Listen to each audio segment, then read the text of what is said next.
بسم اللہ الرحمن الرحیم نحمدہ ونصلی ونسلم علی رسولہ الکریم۔ پشاور امام بارگاہ میں جو انتہائی افسوسناک، وحشتناک، کربناک حادثہ ہوا ہے، پورا پاکستان، ملک بھر کے علماء، مشائخ، ائمہ، خطباء، پوری قوم اس کی نہ صرف مذمت کرتی ہے بلکہ یہ سمجھتی ہے کہ یہ امام بارگاہ پر نہیں، پاکستان پر حملہ ہوا ہے۔ ان کا جرم یہ تھا ان نمازیوں کا کہ یہ پاکستانی ہیں، یہ مسلمان ہیں، اور ان دہشت گردوں اور انتہا پسندوں کو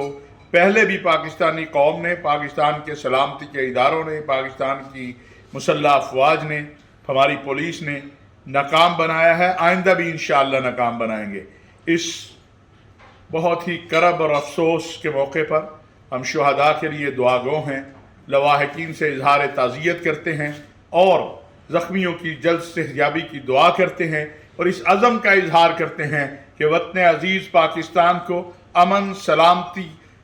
کا گہوارہ بنانے کے لیے پاکستانی قوم، پاکستان کے تمام مکاتب فکر کے علماء، مشائخ جو بھی ممکن ہوگا انشاءاللہ کریں گے، اور مجرمین جو ہیں، یہ ظالم جو ہیں، یہ اپنے انجام کو پہنچیں گے۔ قرآن کریم کہتا ہے کہ جس نے کسی ایک انسان کو قتل کیا اس نے پوری انسانیت کو قتل کر دیا۔ وہ لوگ جو اللہ کے